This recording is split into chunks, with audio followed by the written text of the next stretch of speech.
How many outfits do you have to try on today? There's no CVS anymore. And I hated that outfit yesterday, but I had to get it. You should see my bedroom. It's just like a full on. Is an aerating lawn. You know, the school Yeah. district. They should be paying me to do that. Yeah. They should pay me for We that. have problems with skunks. We have grubs on our lawn. Ah, stop it. You look cute. You always do.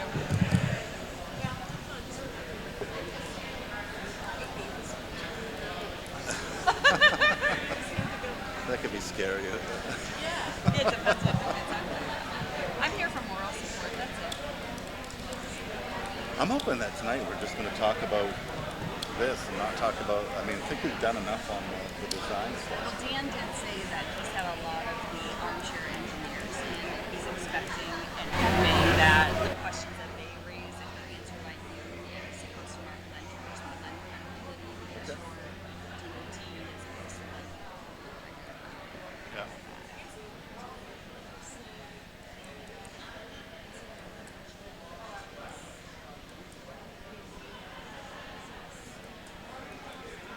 He worked. Well, he You know, has a professional engineering license, so right. he has to do those. Plus, anything that they do and they submit to us, we're going to have to have the final sign off on. Yeah. And because we give him so much work, he's not going to do something stupid that's against.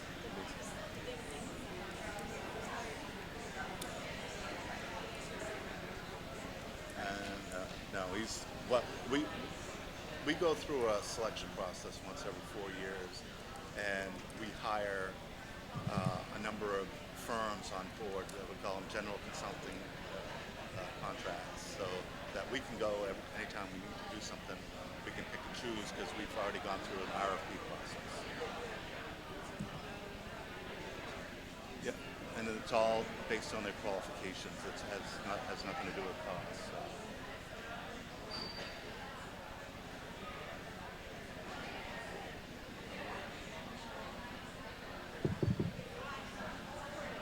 Thank you. Thank you.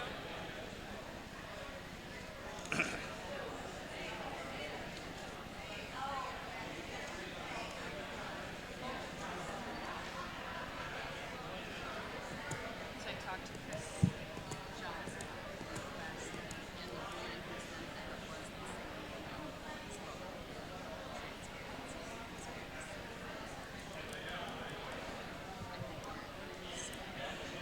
After Megan today, she's reading through me, so all the things she's been through, just been harassing her or something. I was just laughing, and she's like, you know what the real funny part is? I said, no, what? She goes, half of the things must have to do with you. I said, yeah. I keep telling her, I said, this is nothing. I said, you wait 2 more months.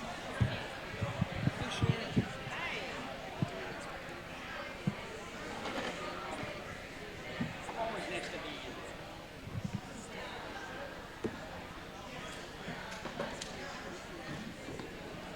should have brought my reading glasses. Yeah, no, I'm at the point now where I need them too. I have them everywhere. That reason because I can't see unless I hold it way back. I can for the time being too. It's amazing. You put them on, how much better it is.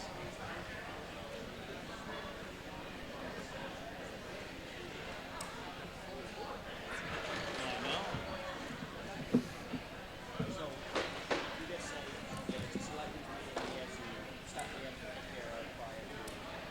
But where is it even on here that we're going to have this? Right, public hearings, right? Have what? No, public hearings are all our public hearings, but where does it even say that we're going to have any TIF discussion, or is that old business? Needs to be. Agenda. So Dan, is the TIF discussion going under old business? On the agenda. TIF discussion. Oh, is that how you want to do it? When my case was today, Okay. Now, it's gotta be an agenda. It's a selectmen. I thought we were going to do it during public comment. Hey, John. Yeah, but that, we can't bring things up technically. In public It's an comment? agenda item. It's got to be in It has to be an agenda item. So, yeah, no.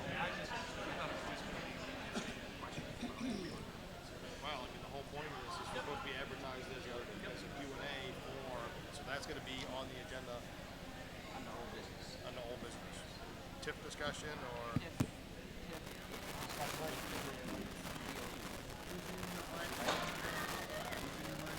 Are we on yet? We are waiting. Okay. I know we're all waiting on that. Yeah.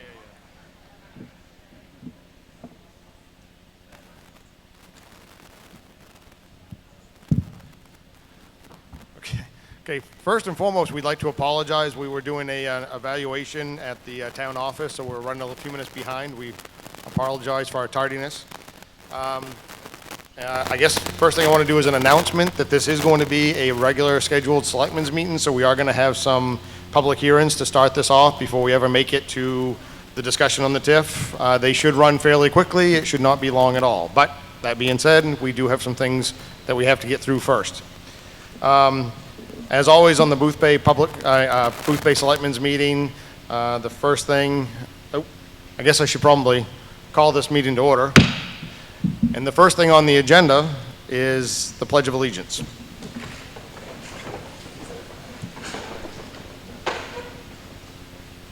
I pledge allegiance to the flag of the United States of America and to the republic for which it stands, one nation, under God, indivisible, with liberty and justice for all.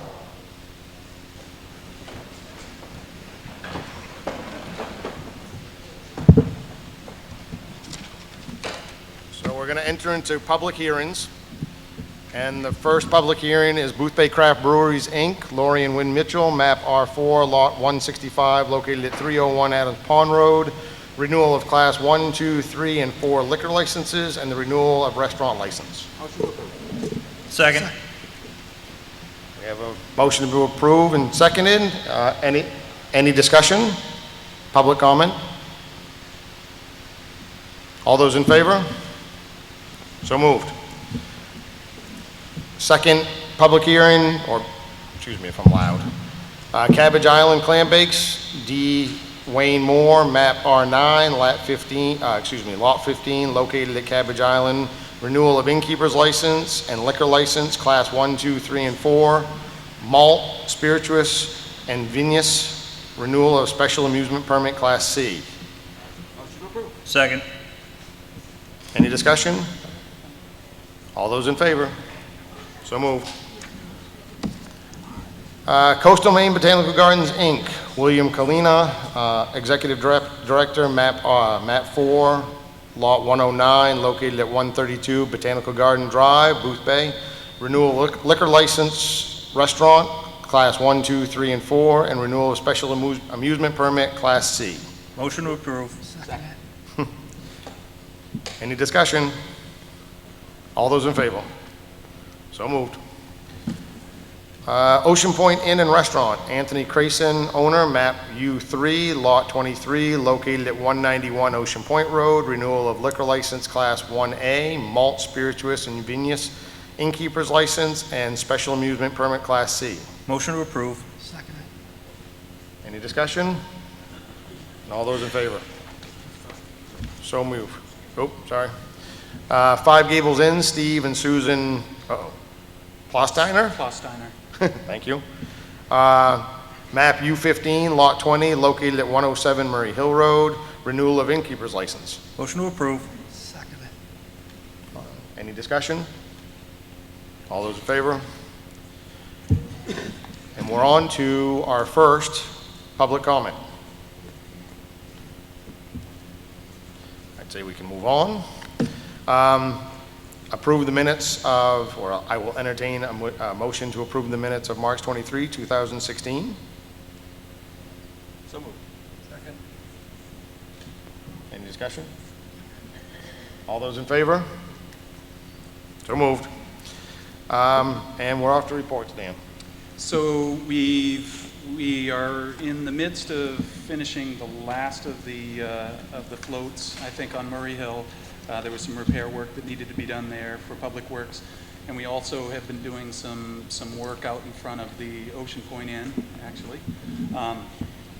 So they're in the midst of just trying to get everything up and ready and running before the season really gets hot. In the business office, it's pretty much business as usual right now. We're starting to see a lot of folks come in for cars, and so we're starting to see some friendly faces again. Yep. And in the code enforcement, we have 4 building permits, 4 septic permits, and 3 internal plumbing. On a side note, the Joint Economic Development Committee has, through the hiring process, has found an event planner for the Aglow event that we've been talking about for a few months now. So a lot of good work has been done there. That's it. That's it. Yeah, congratulations to the Joint Economic Development Committee. I know there was a lot of hard work in advertising and whatever else. It's a job well done as far as I'm concerned. This brings us to, I think, what brings us all here. So, as we tried to advertise that this is going to be a discussion on maybe how to explain how this roundabout, if it does go through, how it would be financed. DOT is here to, maybe answer any questions that they might have as to how their portion of it becomes financed. We believe they're capped at about $1 million, maybe a little bit more than that.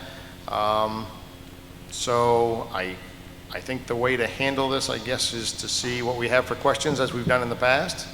Boothbay residents, I would think, would get first floor.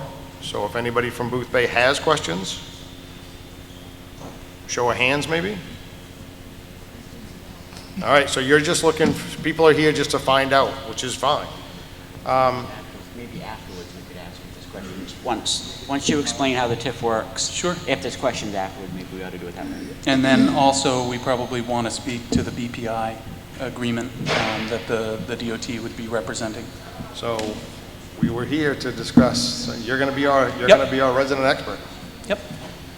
Yep. So for anyone who's wondering about the TIF, Tax Increment Financing District, essentially with the TIF, it's an economic development tool. What it does is you can purchase a property, put it in a TIF zone, and when you do that, you will then capture any value that goes over the value of the property when you purchased it. You then will get to shelter that from the state and the county. That goes into a TIF fund for you to use for, oftentimes it's infrastructure. Sometimes it may have something to do with a planner. Sometimes it may have something to do with an economic developer. But those monies are set in there, in that account, for you to use for economic development. And it has to go through the DECD. And they will approve the funding based on whether or not they think it actually truly fits economic development. So currently, we earn about $105,000 annually within our TIF district, which encompasses the country club all the way down Route 27 and then incorporates the industrial park. So each year, and that number is probably going to go up this year because I believe we have the clubhouse was not assessed last year for the country club. We also know that there's another development going in the industrial park, and that's a wood pellet plant that will be coming up. So that number is likely to go up. In the past, the selectmen had me look at a bond where we are nearing 60% depreciation on our capital assets, and the biggest number for our capital assets are our roads. So we wanted to look at what if we took out a bond for $1 million or $1.5 million. And does everybody hear me better now? Oh, do I have to start over? All right, better. So they had me look at a bond for $1 million and $1.5 million. And as we really started to look at it, it really didn't apply for a lot of the roads, because within that TIF, when you do a capital improvement, when there is an expenditure within the TIF district, it either has to be in the TIF district or it has to serve the TIF district. And a lot of the roads didn't really fit that bill. So we do have some, but we did look at the bond numbers, and to bond out $1 million, I believe off the top of my head it was around $67,000, up to 73,000 as it went to as the 20-year bond went through. So again, if we're looking at the numbers today, if this project were to go through, we do in fact have more than enough money in the TIF account to pay for this project. If I haven't done a good job explaining that, or if you have any questions, I would absolutely love to hear them. It may not hurt to, Dan, to explain credit enhancement versus non-credit enhancement. Sure. Yep. So we also have two other TIF districts that you may or may not be aware of. Within a TIF district, because again, it's an economic development tool, there's another mechanism within that called the credit enhancement agreement. And what the credit enhancement agreement says is that if you are a business in that TIF district, we can take some of that captured assessed value and give that back to you. We currently have that with a couple of boat yards, and you're using that money to help them with their economic development. Again, this is a tool for economic development. What is known as the omnibus TIF, which is the TIF that is the country club down 27 to the industrial park, we currently have no credit enhancement agreements. In other words, we capture all that value. I remember in the beginning I talked about as assessed value goes up, we capture that. So we capture every dime, every penny of that right now. So. And again, I hope I'm not being too vague with the description, and I would absolutely love to field questions. Actually, would you mind anyone, if you wouldn't mind just coming up, just because this is live streaming and everyone else won't be able to hear your question if they don't. So it sounds to me like you have TIF money to pay for the town's portion of this project, should the project go. What would the town use that money for if they didn't use it for this project? In other words, you got that money in the bank, what are you giving up in order to do this? Well, we've looked at, and I wouldn't say we're giving up anything, because I think a lot of the projects that we've talked about so far, one of the ones that I've thought about, because I was looking at the bond initially to catch up our roads, is the industrial park road, because that is needed. Also the park and ride at the fire station, because that is off of 27 on that stretch. So those are areas that we could use that captured value to again try to catch up, and we would have the funding currently, and in fact I think we may hopefully, knock on wood, secured a grant to do the park and ride at no cost right now. So we're working in that direction. But the only other project that we've talked about, and we have to find out exactly how it fits, is Clifford Park, the Clifford Park project. But in talking to our attorney, he told me in our last meeting that oftentimes it doesn't fit the DECD's version of economic development. So I would need to build a case for that in order for that to work. But currently I wouldn't say we're giving up anything. I mean, there could be projects down the road that haven't been discussed. But does that answer your question, Doug? Yes, sir. So what are the tax benefits of any small businesses or businesses that are related to that new development? So if the roundabout improvement encourages future, smaller businesses, Sure. There'll be a net gain? Yes. Any further Tax. development within the TIF district, that assessed value that we capture, at any time that goes up, our captured value goes up. Okay. So, we've looked at it because I want to know, moving forward with the town, I want to be able to report back to the selectmen. So I've asked our assessor to look at it, and we've tried to throw numbers at it, but I don't want to say where we think we could be, but there's a lot more value there to capture, Tim. I think if that was the question, just with the development that we know is kind of on the horizon. I think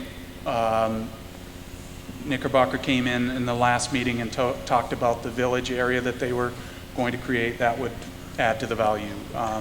I think the next phase is tennis courts, swimming pools, and villas. That would add to the value. The pellet plant in the industrial park would add to the value.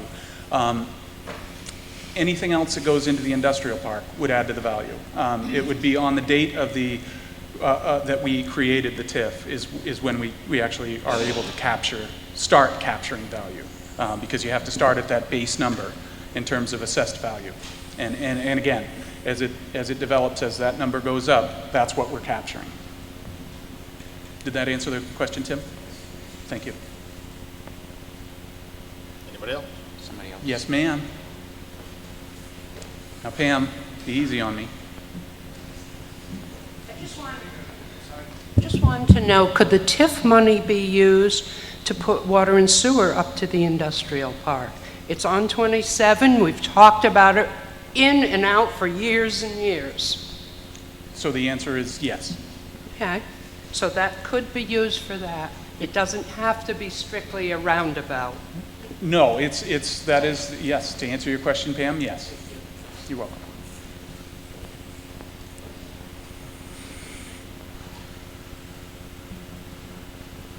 You guys are going to let me off easy? Yes, sir.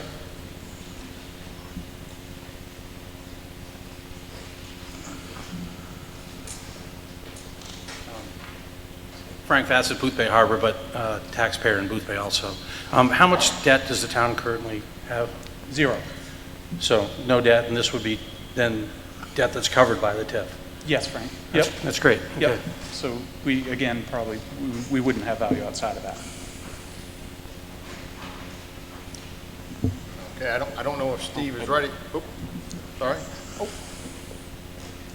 If the town does not agree to go with the roundabout and does not agree to fund the project, could some other entity come in and fund that project? I think that's probably not necessarily our question. Well, no, actually, I think I've asked the question myself because I'm kind of curious too. If we say no, is it no? The answer, I believe, is yes. It is no. So if we do not do it... I know, that's a little confusing. I apologize. But the fact of the matter is, they still need to have town's permission to make changes in our roadways. So yeah, like redirecting Corey Lane through a new area would still need town approval. So could the town approve the project without funding the project? Now you're gonna. Yes. Yes. Yes, Yes. I guess we could, yes. So an entity could come in and fund the project if the... Well, if we entered into a BPI. Whatever. I don't know what that is. Yeah, and that Well, would be... in order to get the MDOT's third of the money, then yes, we would still have to be incorporated into that agreement. The town would still have to be incorporated into that. But just as an agreement saying it can happen, we just would rather use our money somewhere else, and if somebody else wants to step up, that would be good for the town. I believe the answer to this is yes, correct, Steve? That is correct. Thank you. Thank you. Go ahead.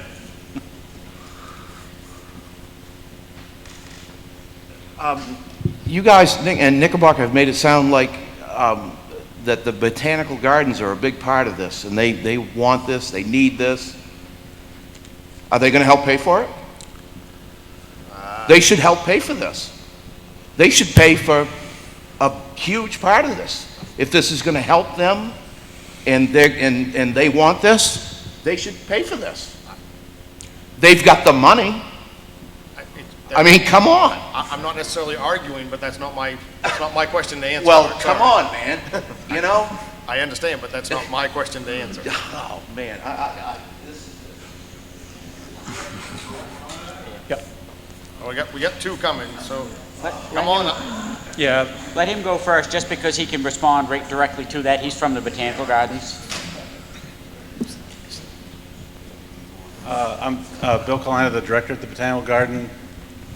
Where's the gentleman that asked the question? The answer is, what's that? yeah, microphone. The answer is the Botanical Garden is not prepared to pay for a roundabout. We don't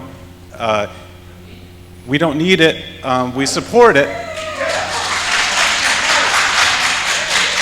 we support it. I think it's a good idea, but it's not something that we're, prepared to pay for.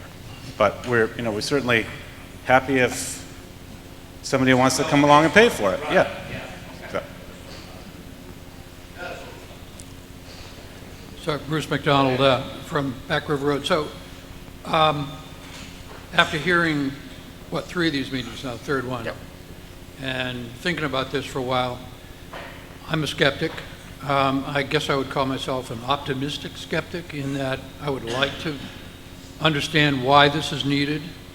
There are 2 reasons that are put forward for this. One, traffic mitigation, convenience. It is not a safety project, but a convenience project, as we've heard from MDOT and from their consultants, and economic development.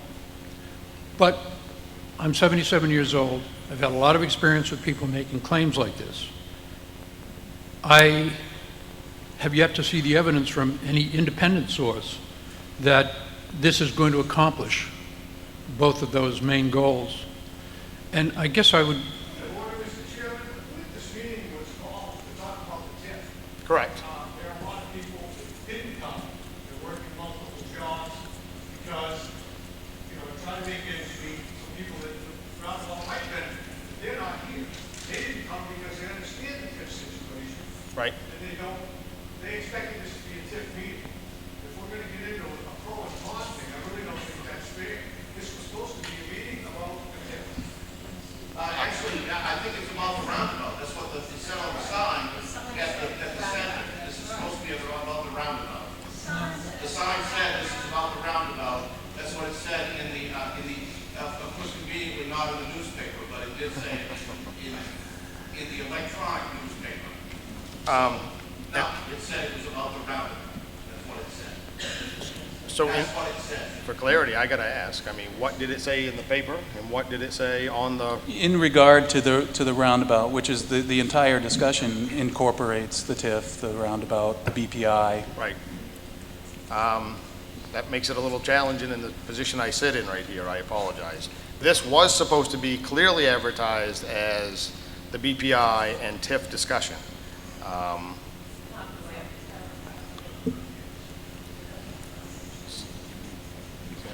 Right, I don't see that I can, as much as I may agree with the statement of Pete, and I appreciate that, Mr. Ripley, but at this point in time, I think I have to allow discussion to take place. Continue. All right, thank you, Mr. Chair. I'm not pro or con. As I said, I'm an optimistic skeptic. So if people thought I was here speaking against this, I'm here asking for information again. And I'd like to propose to the Board of Selectmen that they ask Mr. Coulomb to fund an economic development analysis and a traffic analysis by giving you some funds to control and you to name who would do that analysis for both those pieces.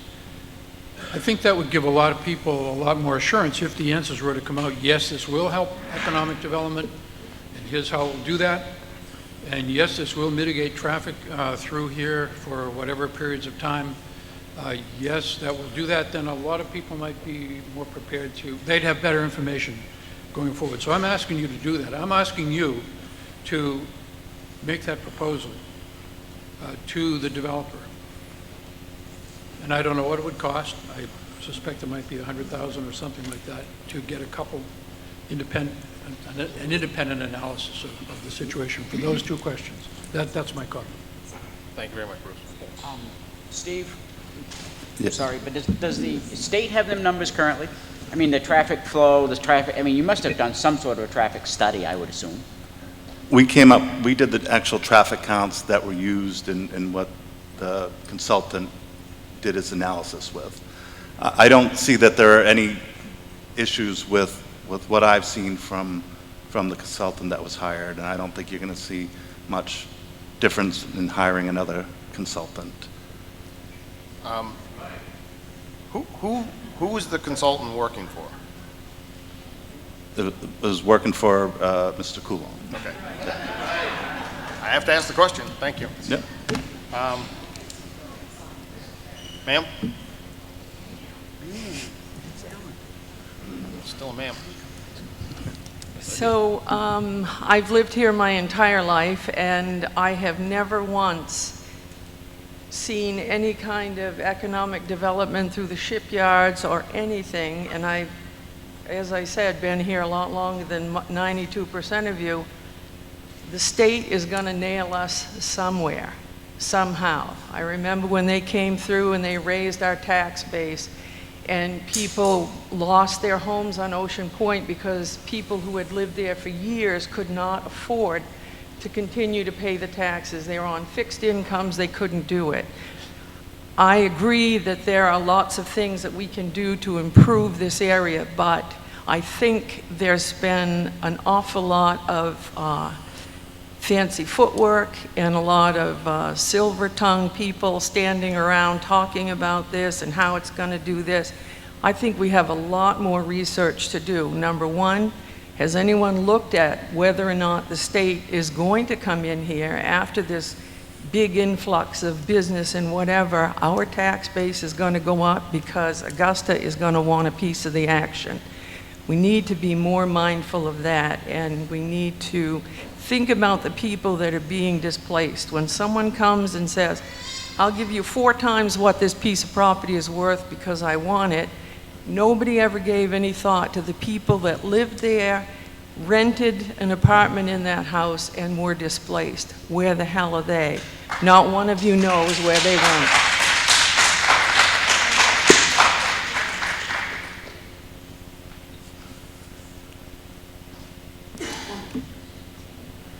Okay.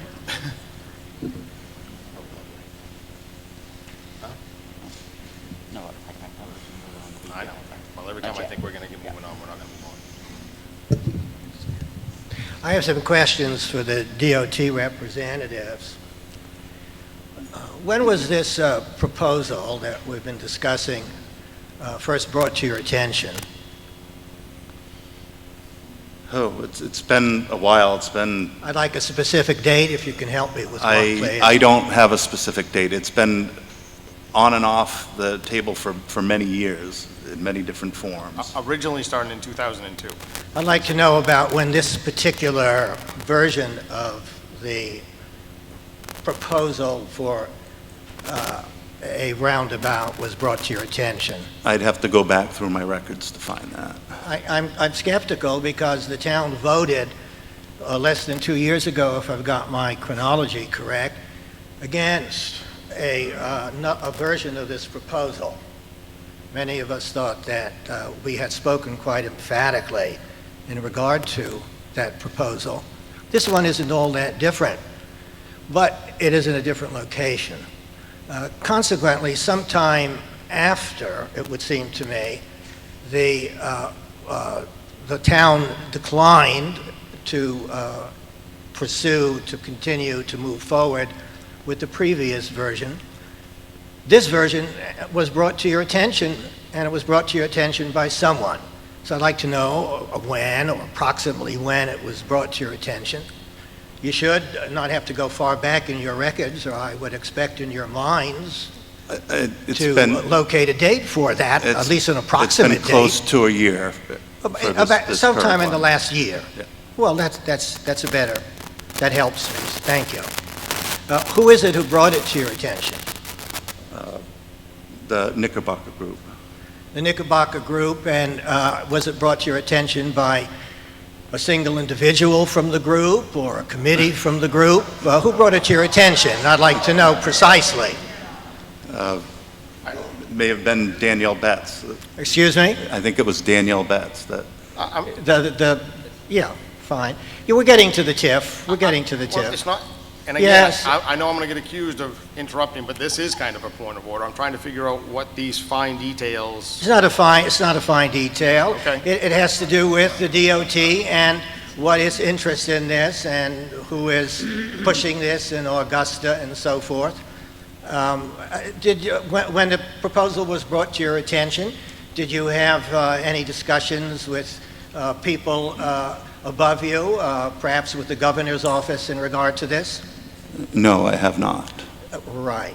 And did you immediately, and by you I mean your office, the Department of Transportation, as far as you know? No. Was there any discussion? No, there with the has gov- not been. Right. Okay, I'm delighted to hear that, in fact, because there was no political pressure brought to bear in regard to this, because we're all looking forward to the governor being a resident here in the town in the not-too-distant future. And so there's some interest in regard to whether there is any motivation beyond what we would think of as simply improving the traffic flow and improving, well, the traffic flow is all that you're claiming that you're going to be improving here. Okay, let me just switch to one other question, and that is you referred just a few minutes ago to the data in the Mark Lentner report as being the basis for the DOT's commitment to this project. I've really pored over the report and studied it, and I've discussed it with a number of experts on the issue, and we cannot find in the report any data relating to specifically traffic flow in Boothbay, in Boothbay and at the 4 stop signs, etc. So I wish you would help me and show me where in that report there is such specific data based on traffic studies done here. Can you point to them? I really did look. In the information that I've seen that was in the report, we talk about levels of service of the different intersections. That level of service came out of a computer model in which the consultant used the data collected by DOT to make those determinations. But not data collected from here. Yes, it was data collected. Why is the data not in the report? There is no specific data in the report, as far as I can see, in regard to traffic flow over a period of time at the intersection that is the focus of our attention. I guess I'm not sure what you'd be looking for data. If you would like the raw count data, I can get that provided to you if that's... So you're agreeing it's not in the report? I don't think that information needs to be in the report. If you want to see all the appendices that they use to make the decisions they came up with in the report, I can have that available to you. Well, we have a decision in the report.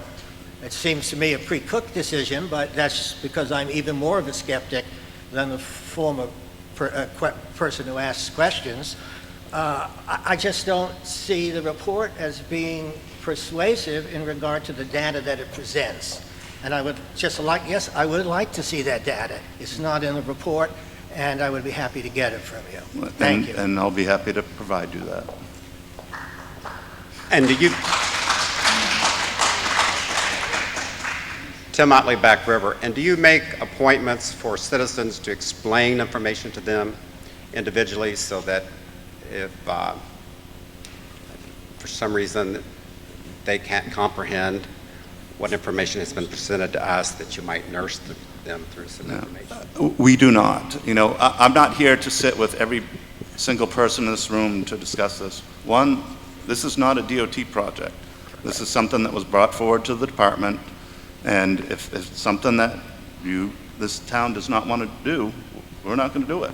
Well, since I have the mic, I have appreciated Chairman Harmon's ability to facilitate meetings and to stay positive and keep us focused. And it is suffering to sit through a speaker who has a surly attitude, obviously has an agenda, and has a personal vendetta against somebody or somebody here on the board. I didn't understand this was about the TIF. I got the information about the TIF, and I appreciate it. I do hope at some point we can meet again or have an opportunity to offer our individual tweaks to that plan, if in fact it goes through, such as parking and green space and that sort of thing. But I think it's insulting for some of us to sit here and have a speaker be so disrespectful. Thank you.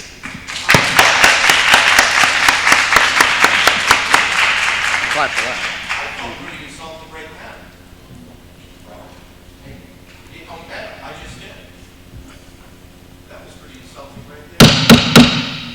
Excuse me, this is still a selectmen's meeting. Yeah, I guess it is. Mark, would you like to leave? You still are in a public meeting. and respect. I was very unhappy with the way Mr. Kaplan just directed to Steve Landry with the doubts and the sniffs afterwards. And now we're going to start doing this, just loud speaking in the middle and insulting people and insulting other speakers. Did he insult you when you spoke? Could you, put your respectful face on and try? Yeah, I'll give it a try. Thank you. I appreciate that. Yes, ma'am. I'm Elsie Freeman. I live on Barters Island, and I can say these questions. Are we going to have a presentation on the BPI? Was that part of what we were going to have? Because I do have some questions about that and what the town's responsibilities are. I actually went in preparation to the DOT website, and there was nothing on the DOT website about the BPI. I then did all the search functions I could think of on the DOT and at the state, and all I found was a municipal partnership agreement, which is a very different thing. Yes, it is. Yes, it is. And so I actually contacted a planning person at the DOT, and he sent me a PDF of the business partnership agreement, and I don't even know if the selectmen have that in writing from the DOT. But we don't have it. So and I do have some questions, and I can wait until the presentation or ask them now, whatever you like. It's totally up to you. I wasn't looking to do a formal presentation. It was Okay. more of a Q&A type thing. I have copies here.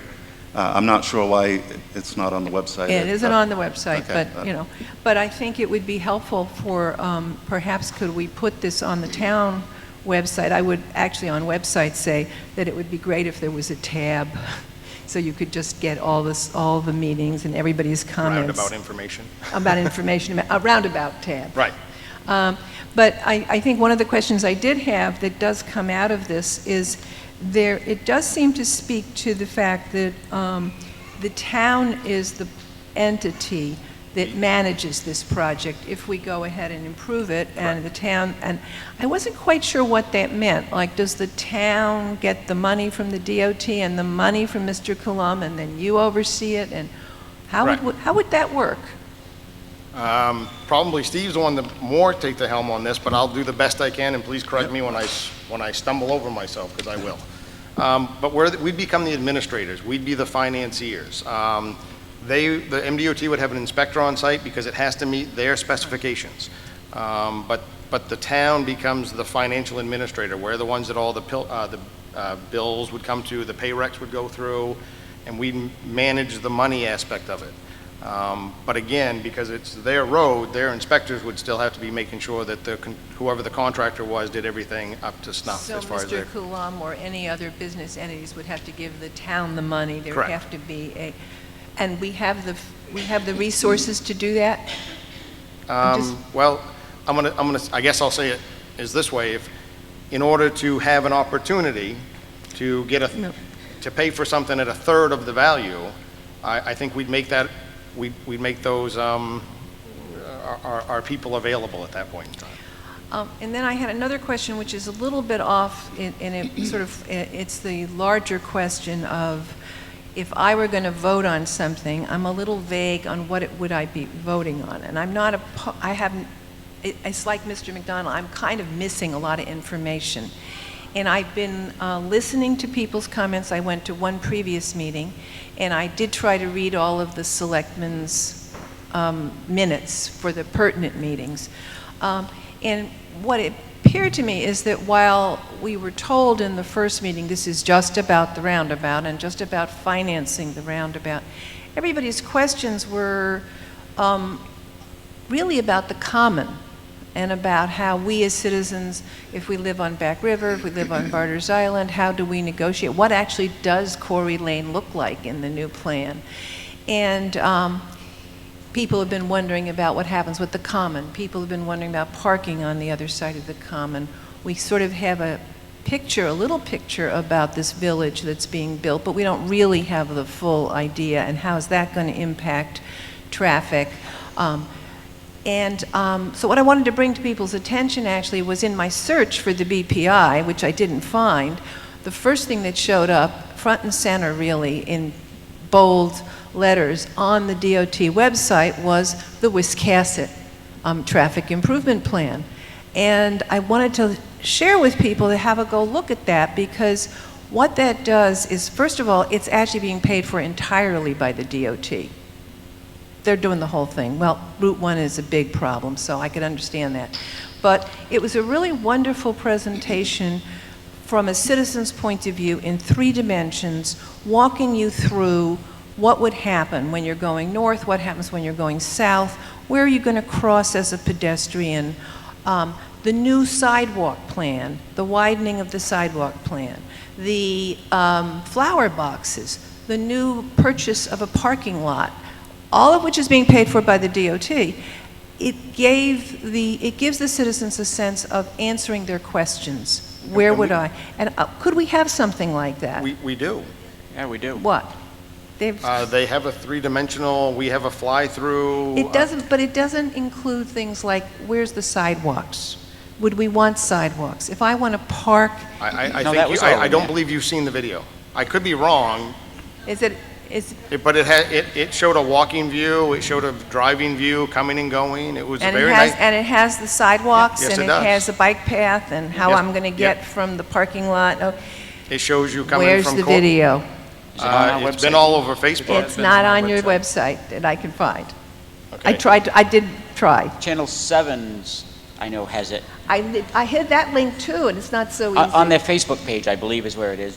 Is John... Is it possible to get all of this for the information if people are here and who are not here in one place where you can click on it and look at it? So when we are missing these things, we're not then bothering people and wasting time. I absolutely believe it should be on the town's website. Sharing of information so that when we do come to a vote, then we know what it is we're voting for. Absolutely. But okay, great. That Thanks. video is out there. That would be great, but I understand, but it is there, I I'll promise. show up at the office and I'll get somebody to show me how to find it. Maybe I'm not on Facebook. Yes, ma'am. Mary Neal. I'm from Boothbay Harbor, but for a number of years, I had worked on the sidewalk project that resulted in the grant that MDOT funded that should be under construction this year. And so I'm very concerned about the quality of space and walking and everything. And I must say, to the questions that was asked about traffic information, in order to write that grant and in order to get that grant funded, I spent a great deal of time on the MDOT and got all of the MDOT information on traffic counts, traffic accidents, and that's not made up. In 2010, all of that was there. You can get the traffic counts. That's clearly information. The MDOT lays out little counters that counts the cars. Every car that runs across, they move their counters on a random basis. I don't know what their schedule is for when they count, but I can tell you that all of that is factual information that is recorded that you can find on the MDOT site, because that's what I did in 2010 in order to write the grant for the sidewalk project. So I think that, you know, the implication that MDOT doesn't have that information is incorrect, because I certainly was able to access all of that information to do that, and that continues to be there, and it's compiled by years, because you could go back and get historic information, which is what I did in order to produce that. So I appreciate the fact that that information is there, and it was clear then in 2010 that there is traffic issues and concerns, and I think we're looking at ways to solve that. So I appreciate that, and I know that this is about TIF, but I just wanted to say about the data and the information. Thank you very much.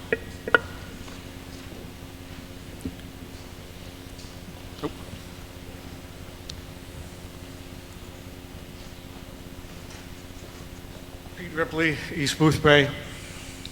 No, I wasn't born here. Summered my whole life.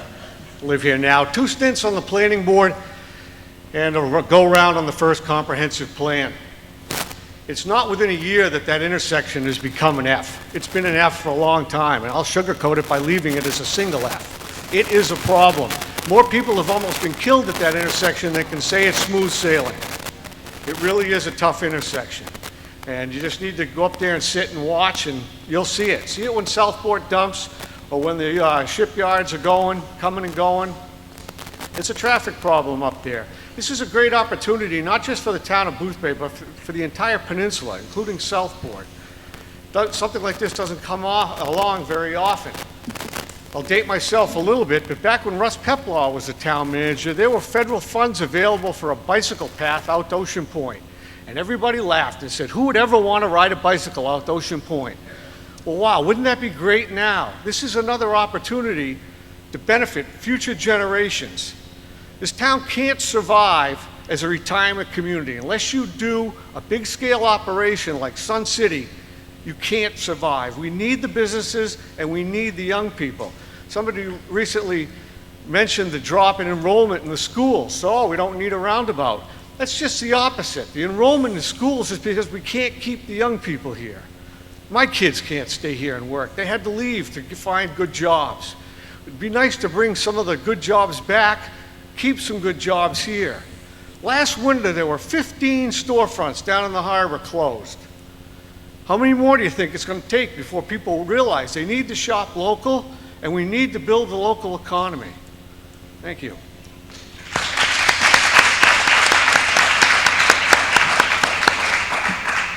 Bruce Bowler, Boothbay. I have not lived here all my life either. I moved here 21 years ago. For 10 years, I drove through that. For 10 years, I drove through that intersection 4 times a day. Never once was I almost hit. However, both coming out of Country Club and Corey Lane were equal backups, if not worse on Country Club than Corey Lane.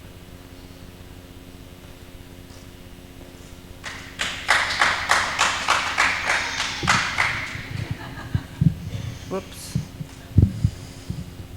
Laura Honey. I live in Booth. What happened? I'm too short. I got you now. You sure? Laura Honey. I live in Boothbay. I have lived here since 1957, which is about 59 years. We raised our children here. My husband and I were very, very involved in the community and in the politics of this region. I feel very, very strongly that we need to move forward. We need to remember that progress is a word. It's a word that has great meaning. We used to be I worked at Fisherman's Wharf for 60 seasons, and there were people standing in line to get into the different restaurants in the area. There were people coming here because our number one industry was fishing, it was the beauty, and it was tourism. We have a 50-mile stretch of road, 50 or 60 miles from Portland to Boothbay Harbor. We have a 17-mile driveway from Route 1 into Boothbay Harbor. If one comes down Route 1 and they stay on Route 1, they don't have to take that right-hand turn to come into Boothbay Harbor. When they come here, we have to ensure them that they have hospitality, they have quality, they have friendship, they have service, they have everything that goes with the hospitality industry. I feel very strongly that change is good. Change is positive. We cannot live in the past. We have got to realize that the green-eyed monster called jealousy is playing a big part in this problem. Thank you.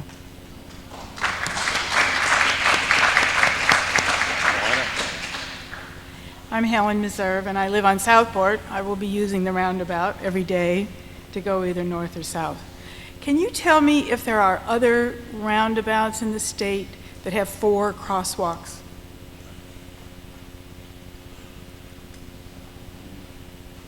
I'd like to go and watch one, because I feel that's a problem.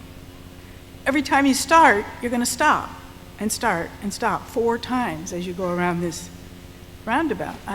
Is there some place we could go and look at that? I'm trying to think of one that has all 4 corners. I'd have to go back and take a look. I know we have a couple. I think it would be very useful information if you knew that there was one that people could go and sit for half an hour and see what happens. because I just can't imagine going into a roundabout and then having to stop, and then start, and then stop, and then go. But I'm not sure how often you'd have pedestrians on all those corners at the same time. Well, that's but true, that's true. But still, I just wondered if there were any studies about a roundabout like that. There are roundabouts all over the nation that are in urban areas that do have pedestrian areas. But that four of them? crossings. 4 of them? Yeah, I mean, we do have 2 in Augusta internally. Those aren't the greatest examples because those aren't roundabouts. They're rotaries, which are very different, but we can talk about the differences if you'd like. But, you know, those have crosswalks and sidewalks on all 4 corners. Well, anyway, it's just a thought, if we could have some reference or examples of other places. Yeah, there's one in South Portland over by the town office. That one's very urban. I don't know. Blue Hill? I don't think they have a sidewalk on all 4 corners. I know they have it on at least 2. Well, if you came up with something, maybe you could put it on the website. Yeah. Good idea. I've been asked that question myself about why do we need those crosswalks there? In the future, we may not. Right now, we'd need the 4 crosswalks because all of the parking for the common is at the town office. There is going to be a new parking lot on the back side of the common that'll hold, I believe, 42 vehicles. So those folks won't need to cross where that roundabout is being proposed because they'll be parking on the back side of the common and won't need to cross 27 at all. My name is Allison. I am one of these mythical young people that you guys are talking about. I don't live here right now. I'm a student out of state, and I want to come back. And I know I'm not alone. I don't think I can speak for my entire generation, but I can live in Massachusetts and have a lot of business. I can live in New Hampshire and have a lot of business. I can stay in Michigan and have a lot of business. I want to come back to Maine because it's Maine. I want to get away from this progress and this business. I don't want it, and I'm not alone in this. And I do have a question. My question is, could you guys please just briefly give us the actual specs on this TIF district? Just run down exactly where it is again and how long it's going to be in effect, because they're timed. Well, without having a map of our town, it would be kind of hard to... Brief description. It's the common area. It does all of the country club. It does Clifford's Playground. It does not. No, Go ahead, please. It incorporates the country club area over to, basically to the side of the town office. It incorporates that section of the road. And then it goes from the country club where the entrance is, down 27. It's contiguous to the industrial park, and then it encompasses the industrial park. Okay, and the sides of the road just on the sides of the corridor? Correct, within that 27 corridor. Okay, thanks. And timing? Do we have a 30 time years. restriction? It's a 30-year TIF. It's a 30-year TIF. Yes. Okay. Yep. Thank you. You're welcome. One of my questions is, you guys are saying that, okay, we're going to have, what, 42 parking spaces? But he's going to create businesses there. So that's what those 42 parking spaces are going to be for, right? Businesses and places, No, people are Mark. going to be living above them? No, Mark, the parking lot I'm talking about will be a municipal parking lot on the backside of the common. It has nothing to do with the parking for any of the proposed businesses that may come in the future. This is a municipal lot. He's going to create a municipal lot? Yes. Yes. So it won't be places just for his businesses and No, it will people not. living above them or whatever? No, it will not. There's Okay. frontal parking in front of his Yep. business as well. Okay, and one of my other questions was, I don't understand how people think that this is going to make traffic move more smoothly. It's just not going to. It's going to plug it up. It's going to plug traffic up.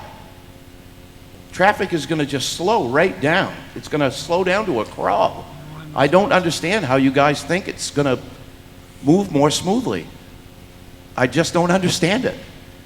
Well, I'm not the traffic engineer here. I mean, Well, I know you're not, Dale, but I mean, I could pay, you know, this guy, I could pay Dickie Perkins, I could pay anybody to tell me what I want to hear and tell me that, you know, it's going to run smoothly, and that's what Mr. Coulombe has done.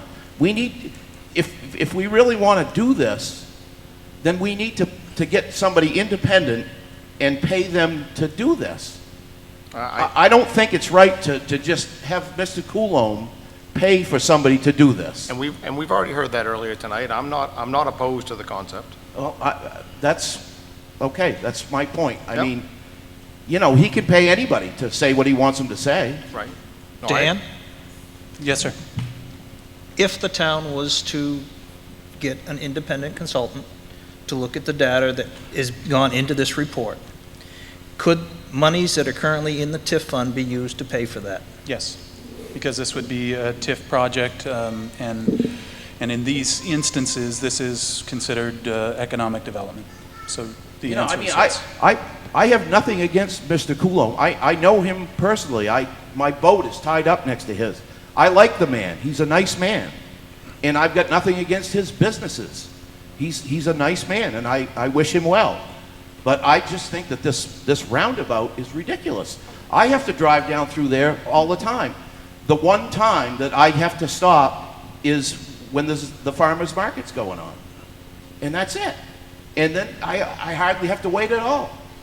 And I just don't understand where this is coming from. And I certainly don't understand where people think that this is going to bring all these young people in. I don't get it. I just don't get it. So, Mr. Chair, Yes. instead of redoing the entire study, what a lot of communities do when developments come in and a developer pays for a traffic study, a lot of towns hire a peer reviewer to go over the information that's there. I'd recommend if there's that much issues with whether the study was done right, a peer reviewer could do something fairly soon and quickly get it done and get an answer back to you. Okay, and I'm going to speak for all these people out here that don't know what a peer reviewer is, including myself. Kind of being sarcastic. But the reality of it is, you're talking about an independent person to just check the numbers. Yeah, and you know, there are traffic consultants throughout the state that do that, and many communities actually, And it as a would matter just of be- course, have a peer reviewer on board. So I understand, but I really am saying this because I want people to hear this. So it would also be a cost savings to the town, so we wouldn't have the entire traffic study all done over again to the tune of $100,000 or whatever. We could have a Correct. peer reviewer go over the numbers using the same studies that were done, but just checking Mr. Lenter's numbers and making sure that it's all legit. Correct. Thank you very much. Yep. With that, I'm curious, would that satisfy at least the people that suggested it earlier? I'm seeing a couple thumbs up, so thank you, I appreciate that. Okay. I assume you must have a list of them, Steve, that you can provide Dan. I do. I can send you a list of It would be ones very that- helpful. that do the work throughout the state. Thanks, Steve. Yeah. Yes. Hello. My name's Chip Schwame. I live in Boothbay on the Dover Road. I teach at the high school. And I've got a few things I'd like to ask and share thoughts on. One, trying to keep an open mind about the project, because there's certainly a political element here. It seems like it's driven by a person, which changes things a lot. But one, I guess start with a practical question. We're obviously making it easier for people to get off of Quarry Lane and get on 27. Okay, we're giving them an equal shot.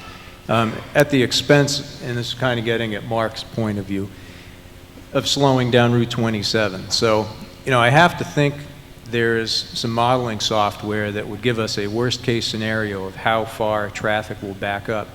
And I'm thinking, if somebody lives on the Dover Road in the summer, when I get on to 27 and I have to turn right, sometimes I wait 5 minutes on a Friday because traffic is just screaming in, you all know. And we're slowing that traffic down. There's no question about that. So how far is that going to back up on the worst day? So, we're helping out the botanical gardens, which is great, and the people that work out in Southport, which is great. But our main flow into town and our main, if you want to call it, publicity drive is the people coming in to the harbor.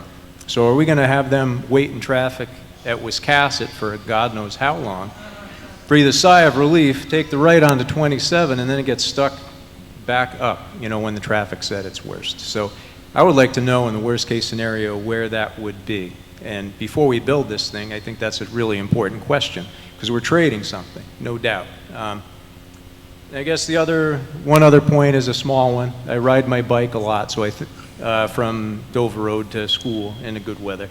So I think about the roundabout every day, and I know one of the arguments has been made it's better for bicyclists. I just can't buy that. There's no way you can tell me. I mean, I've seen roundabouts, how it's safer as a bicyclist to get on there and have people coming around that aren't going to see you necessarily and take that turn. I think that's more difficult for cyclists. I had one other point. Slipping my mind. So cycling, how far it backs up. Oh yeah, other one, evidence. So a lot of talk about economic development, people moving to Boothbay because we have a roundabout. Where's the evidence for this? I mean, maybe you're making it easier for people to leave the botanical gardens, a good thing, and you're making it easier for the people that work in the shipyards out on Southport to get home, a good thing. But is that going to make people move in? And I need to see some evidence to really buy that. Okay, that's all. Thank you. Well, I should say, if you have an answer on how far that traffic backs up on the worst Friday in the summer, I'd love to hear it. I do not have that information, but that was modeled in the traffic model that was done. So as part of that information, it should be available for you. I don't know that we're going to be able to tell you on the worst day during the summer. We did, one set of traffic counts, which is what we do normally on any project. We can grow it, to a peak hours, of the season, but it may not be the worst day, and we don't design our roads for the worst day out there. Yeah, I understand that, but I think we need as clear a picture as we can get. Yeah. I think that's a factor. The other thing that's nice to hear tonight, and I just want to make sure I'm hearing it right, the town gets to vote up or down whether we want this or not, no matter who funds it. Correct. Yeah, okay. That's good to know. Yep. Thank you.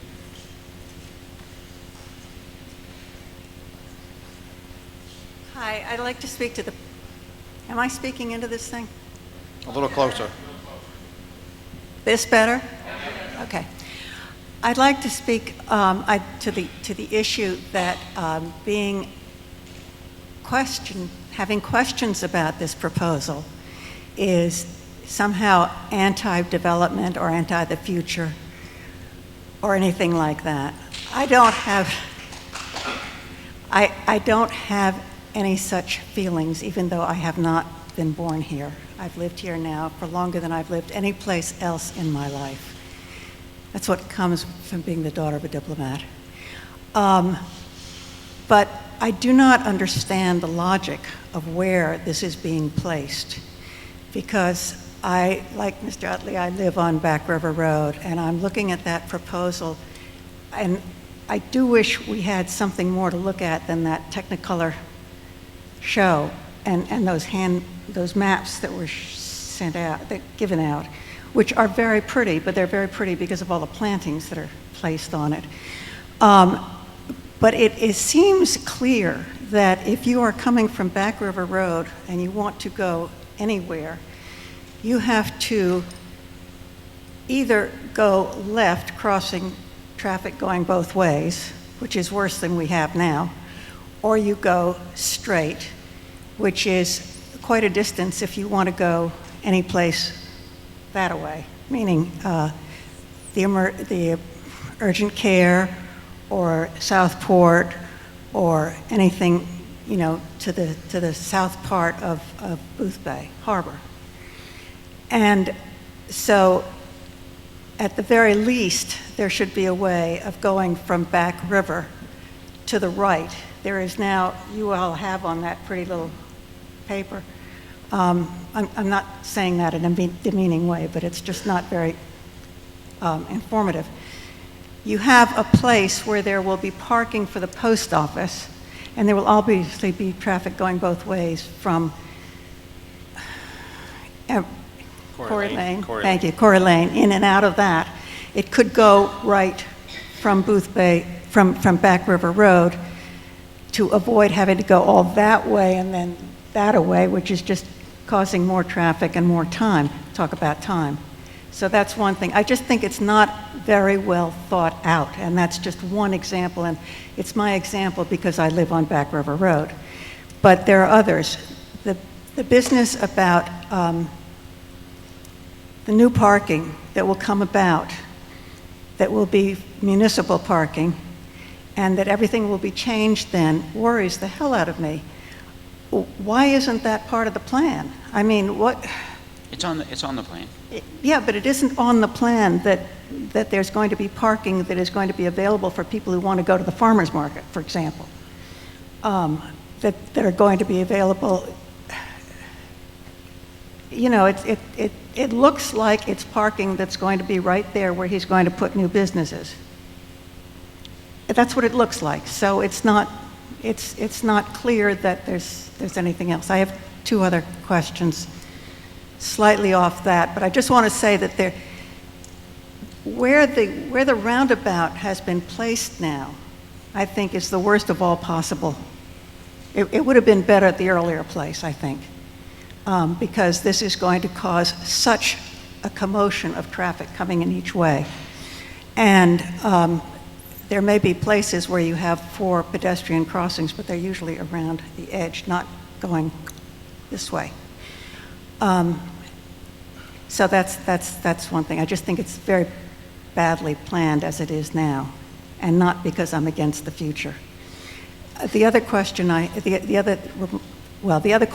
have is, I hope that it is possible for the town, for the leaders of the town, to find their own independent person to do the follow-up study as suggested. And then I think it's a great idea, to be honest with you. And then, I have one. I'm sorry, I have 2 things. Sorry. At my age, you lose track. The other thing is that at the last meeting, the point was made that this would be wonderful for Boothbay Harbor, that Boothbay Harbor had been looking for a grand entrance and a way to bring and entice people into the harbor. And I think that's true. And I think it's also true because, you know, we've all seen those closed stores during the winter. I don't understand why Boothbay Harbor isn't a part of this, why they wouldn't be taking part of our 1/3 at least, because they are going to benefit as much as Southport is going to lose unless you do something about getting onto Corey Lane quickly.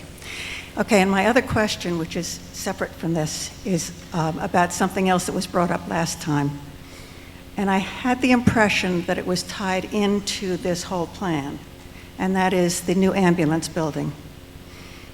Is the gift of the new ambulance building contingent upon the town doing this roundabout where it is planned? No, it is not. It is not. It is Absolutely fully not. independent. Fully independent. Thank you. That makes me feel a lot better. Yep.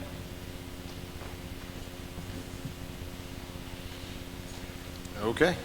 I mean, I'd like to comment one thing that she said. I think with Back River, I mean, the plan is what it is right now. I don't think that it's not etched in stone by any means. And I think that it's worth taking a look to see if it makes sense to be able to bang a right coming out of Back River to go to like the post office and stuff, kind of like it is now, only for Back River. You know what I mean? I don't know. I mean, it's something that, the plan is the plan. You know what I mean? That isn't a final plan by any means, I don't believe. Well, personally, I don't even want to get into discussion at this point in time, but you would have, right, what you're basically saying. That's true. Yeah, you're right. You're going to open it up, so there's going to be a Right. bunch of people taking shortcuts off 27 going across Back River onto Corey Lane, and that defeats You're the right. entire roundabout. Anyway, Unless- without me trying to claim to be a traffic guy, which I'm not, I'd rather not even venture down that road at this point in time. So it's been an interesting, I definitely hear people's concerns that this was not independent. I think we I think we can come to a consensus that having, am I gonna get this right? It's a peer reviewer? Peer review. Yeah, peer review. Peer review. I think we'll probably look into a peer review. I'm not opposed to it. I don't see anything wrong with it. You've all heard me say this before. I don't think I believe in the roundabout. I believe that it's a good thing. I hope that it shows what I'm hoping it's gonna show, but I'm certainly willing to put my belief out there and find out if I'm wrong, and that's good. Does anybody have any direction or questions really directed at the, BPI, thank you. Too many things going in my head. For MDOT while they're here, for the MDOT, anything about how that's gonna get financed, or? So I do, I guess. Go ahead. The state funds up to $1 million, that's it, correct? I mean, so if it's like, what was the projected cost of this project? 3.45. So you'll fund 1 million, No, and then it's up to us and 3.3. It was 3.3. 3.15. We did 3.15, 3.15 with Paul, and 1 for them. So. they answered the question for you. You're off the hook. Okay. The department really doesn't care where the other funds come from. It's just that, you know, we want the project to come through the town. The town would be the one that would have to apply for the project and manage it. Now, when you apply for the project, how long does it take to go through that process? A couple weeks, depending on whether you have all the information. I've talked to the commissioner. I know that you have to go through referendum to come up with the money. Once you guys enter into an agreement with us, it can be contingent on the referendum passing, just so that we could hold that money, because there are other entities. So in theory, I mean, I'm not saying we're going to tonight, but in theory, you could vote to enter into an agreement with you tonight, and it doesn't hold us to nothing unless it's passed in November. Correct. We could write an agreement such that you guys aren't fully entered into the agreement until the referendum passes, or if the referendum passes. If we don't do it now, is there a danger of the money evaporating? There's a danger that other entities might apply for the money. So, in fairness of just being transparent as always, this is one of the reasons that we want to kind of move this forward if it's going to go through. But keep in mind, everything's still tethered to the referendum question. Everything's still tethered to the vote. But in order for us to lock in MDOT's money for the time being, we have to kind of move this forward at some point in time if we want to. Well, correct me if I'm wrong. I don't think it was the last meeting, but the meeting prior to that. It might have been the last one. We authorized Dan to move forward and create a BPI with the state. I believe is how we did that before. To explore. To explore. Okay. Well, can you put together a draft one for us to see? I think Dan has a draft that I sent him of an agreement with, I believe it was Biddeford that I sent you, I'm not sure. Okay, so all I have here is a municipal guide. So you do have it? Okay.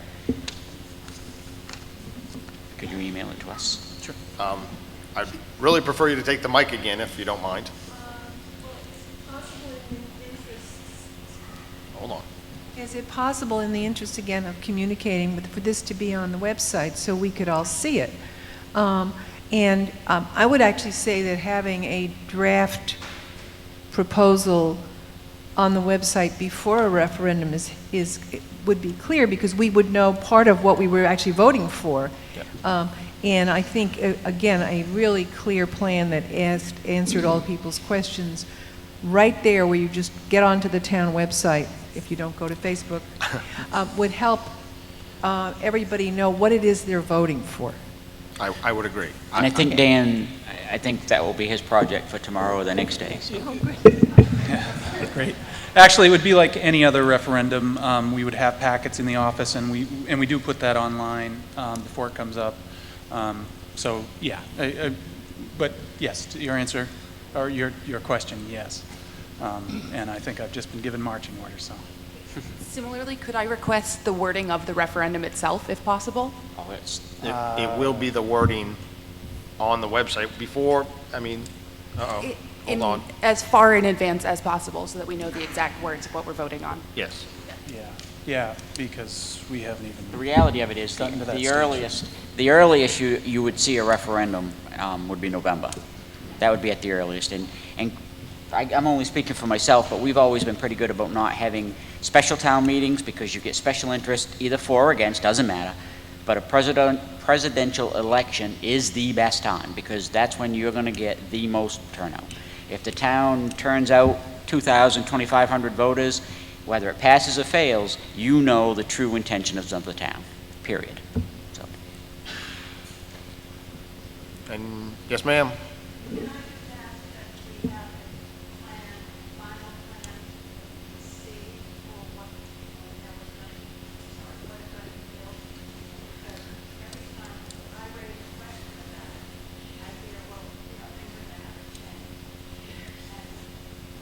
Well,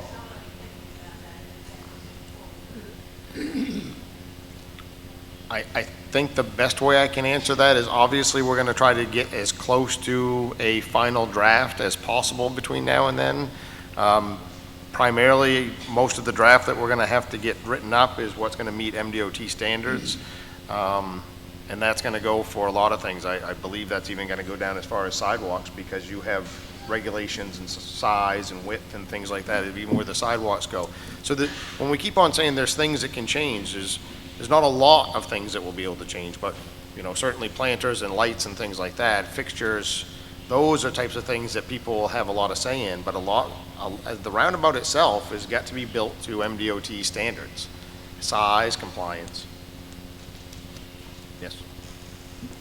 I have a question about the peer review and, Yes. and the nature of what what the marching orders would be for the peer reviewer and what their capabilities would be. As I understand it, the selectmen will probably be involved in choosing the peer reviewer. Is that the case? Yes. Presumably, yes. Okay. I am familiar with some peer reviews, and I have a concern that our particular peer review also provide the peer reviewer with the marching order to delve into any possible alternative solutions as well. Sometimes the peer reviews are nothing but evaluating whether the proposal before them is accurate and functionable. In some cases, we haven't decided whether every aspect of this is what we would really want. So we need some expert advice from somebody who is qualified in this arena to come forth with other notions if they find them as they're looking at the material. I know that peer reviews do not always get into that arena, so I would request that the selectmen consider making that part of the criteria of the review. Do I make myself clear? I kind of went over that a couple of times. I understand what you're referring to. Okay. Yeah. I think we can certainly take it under advisement. I don't see any reason why we wouldn't. Right. So it should be someone who has a creative bent as well as just a reviewing. Yep. Okay. Thank you. You're welcome.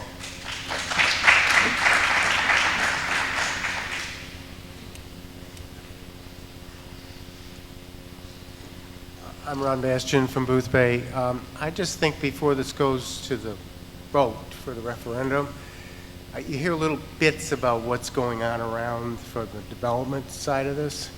I think there has to be a good vision of everything that you think is going to happen around that roundabout and around the commons and up the hill. And I know it's impossible to say everything, but that's going to make a difference of whether you were in favor of this or not. It's a tough, Knickerbocker Group was good last time. I'm not sure if it was last time, but one of the times we were in this forum, and they gave us multiple different kind of looks at, or primarily one is what they kind of picked and said, this is the most likely, but it's still private property, and we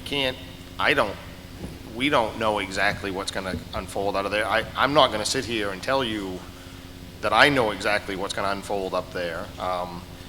I think I know what the intent is. I've heard the intent enough times that I think what they showed is pretty clear, but you know, if somebody comes to either Mr. Colomb or Knickerbocker Group and says, hey, we want to do X, Y, Z, and it makes good financial sense for everybody, it's private property. But that, I don't foresee that as taking effect in any time in the near future. It's just, everybody wants us to reveal what he's going to do with his property. I have no way of saying what he's going to do with his property. I just got to make that very clear. I mean, we're going to do the best we can to make it as transparent as possible. We try to every time we're here, believe it or not. But at the same token, just by me making the statement and trying to be transparent, I don't know what this gentleman's going to do with his property. In fairness, I don't think right now he knows. The way, I mean, when he was here, was it a month or so ago? This is currently, I think, his best guess.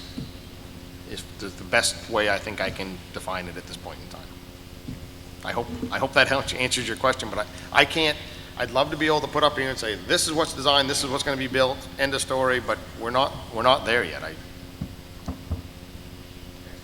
Certainly. Anybody else?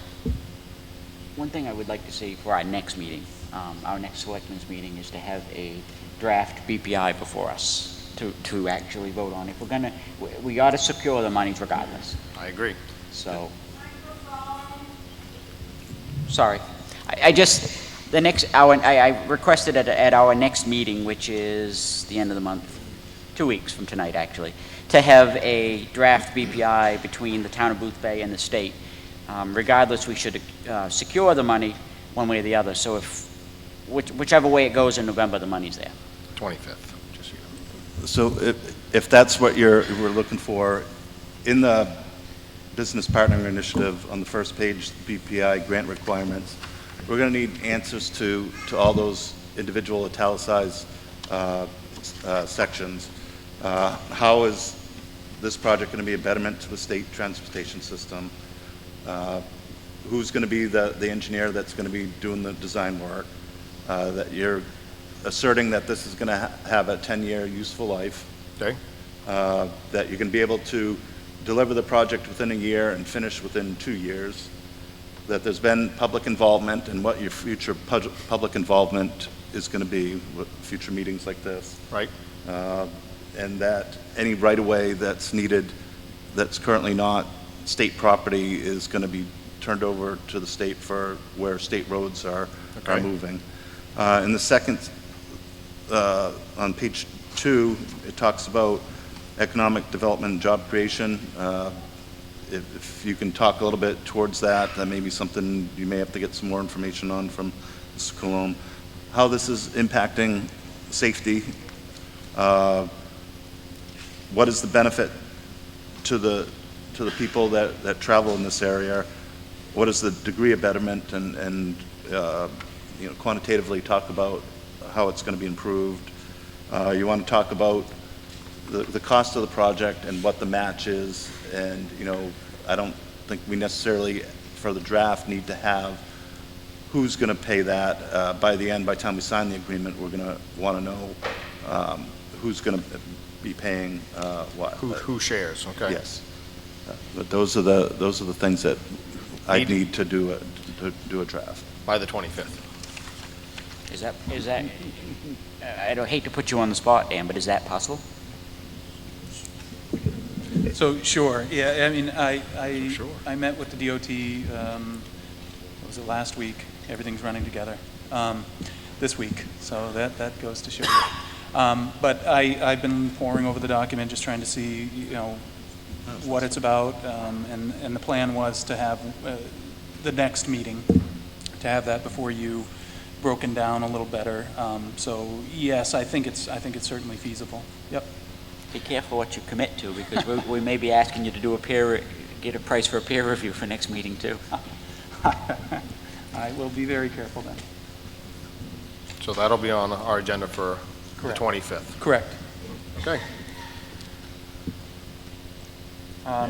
With that thought in mind, should we try to secure this location? All right. Yes, sir. Real quick. I'm gonna ask a question to the audience when you're done. That's all. Lap Kid from Boothbay. 2 questions. One, because we live on a peninsula, the traffic north and south, in the event of some kind of an emergency, should be a consideration, because we talk about the rotary or the roundabout being a multi-year, a long-term plan.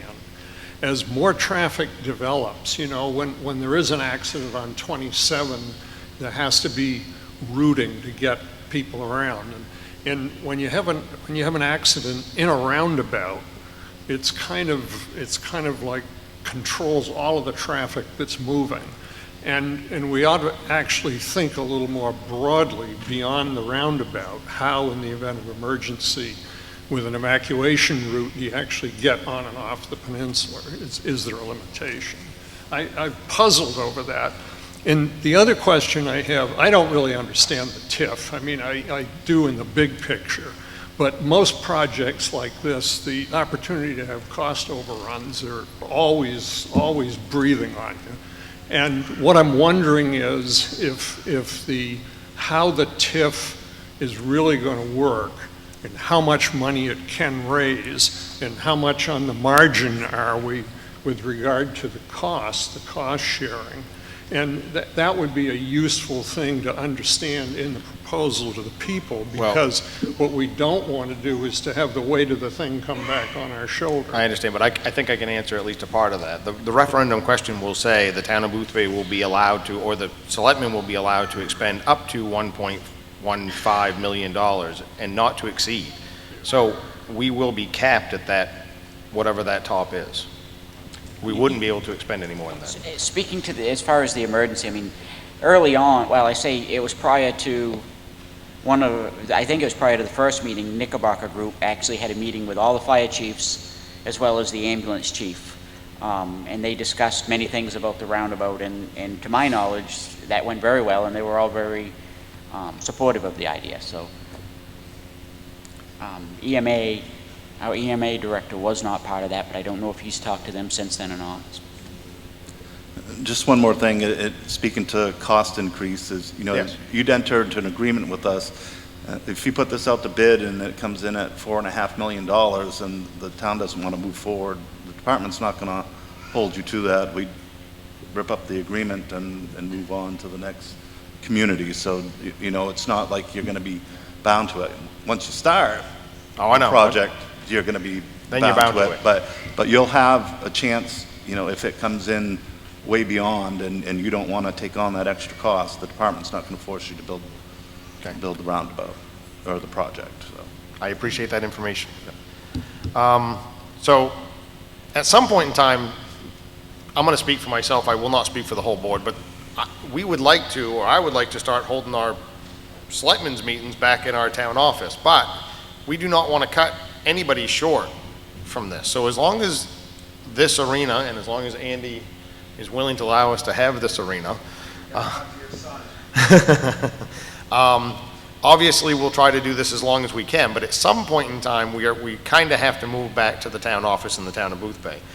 We do not want to cut anybody short. So I'm kind of just throwing it out there. Would everybody that's here tonight be here on the 25th again?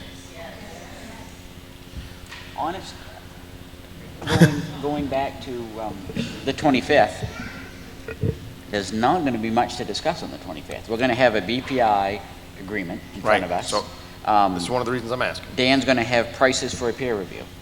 Really, what else? I mean, I hate to use the term beating a dead horse, but I mean, we've already talked about everything that we're going to talk about until we get some more information.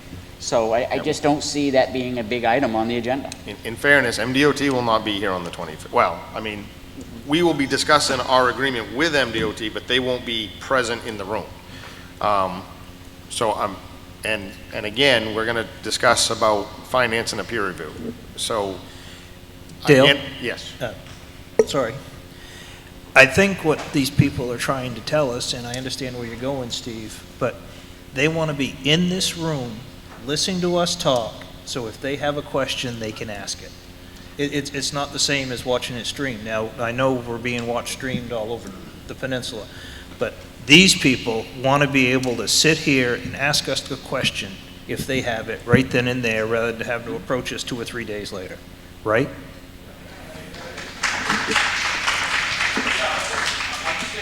Put it in the paper, what's going to be said. Put it in print in the paper, not electronically, but in print in the paper. You know, so we know what's going to be said. And I don't challenge that at all, Mark. As a matter of fact, I encourage that, believe me. But that still doesn't answer the question as to what venue I got to hold this meeting in. And that's where the challenge is for us right now, is just trying to figure out how big of a venue we need. I mean, because we might put what we want in the paper, which is going to bring out more people that we're not expecting. So it's really, as tonight, we thought we were talking about a TIF and a BPI, and that's not how it was advertised up at the Commons, so that's why we allowed a lot more discussion that maybe we would have. It's really challenging when you put things out there. I'm at a loss. So Andy, if we need this place on the 25th, do you think there's a chance that we might be able to get it again? Yeah, the biggest challenge has been just that because we want to live stream this, we're setting up the screen and the projectors. So Channel 7 set up this actually last night, and right now we're doing a program called Gloves on Wednesdays, and opening up the wide for all the high school students. So if we could really almost keep it to the video streaming, and if we're not doing the presentation, it would allow us to have access to the gym for at least part of the afternoon on a Wednesday, but the space is always available. Well, I very much appreciate that, and trust me, I'll give you back your gymnasium as soon as I possibly can. Yeah, we don't need we don't need the screen or anything like that. I don't think we do either, no. So why don't we just plan on having it here then?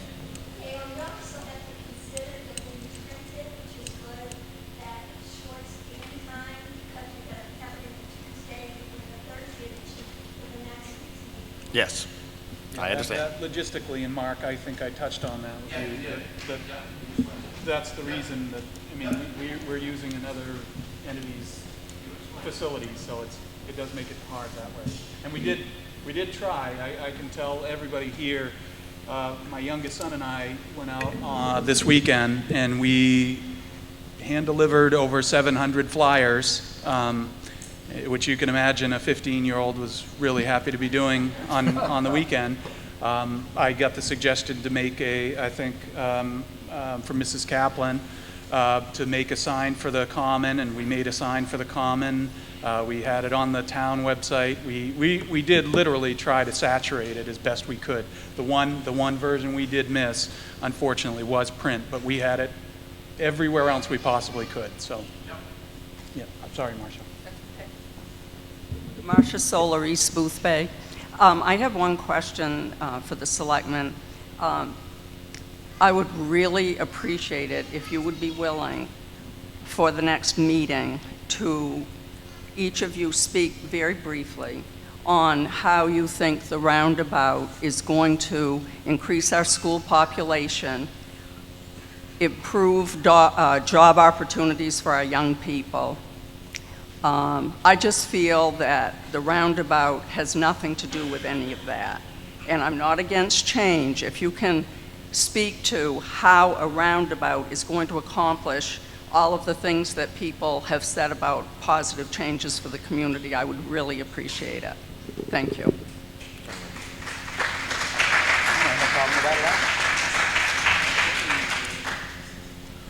So, I think we're off of old business and moving on. So if there's going to be a mad rush to the door, and I don't know if there is or not, I'm going to kind of table things for a moment so we can finish our meeting. But if not, if people are going to sit there quietly for a few more minutes, we'll move on. Okay? Nope, and there's the mad rush. New business. I would entertain a motion to appoint Betsy Pratt for the Animal Control Officer for the town of Boothbay. So moved. Second. Any discussion? All those in favor? That passes. And our last selectmen's meeting, we missed an opportunity to sign the interlocal shellfish agreement. Which we talked and signed it already because it needed to be signed, so I will make the motion that we retroactive approve. I guess. Ratify the signing. There we go. Right. Is that, there's your motion, there's a second? Second. Any discussion? All those in favor? So moved. Here we go again. That brings us back to our second public comment of the night. Does anybody have any last minute things they would like to say? Oh, we do.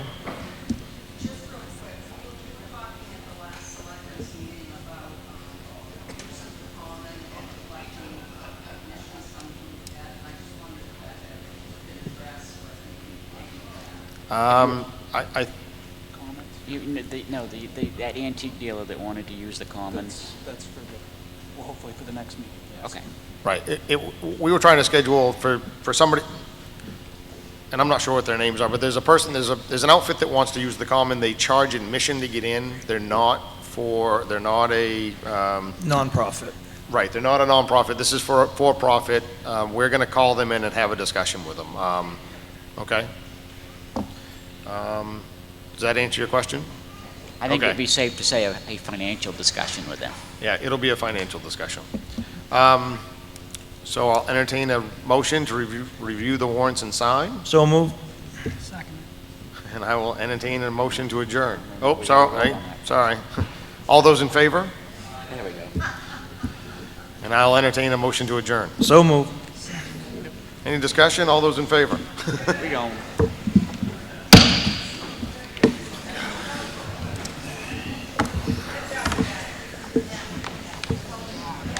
Good job. Yeah. Why did this one seem to be harder than the rest of them? I kind of resent Really is. I'm going to tell you what. People don't realize it.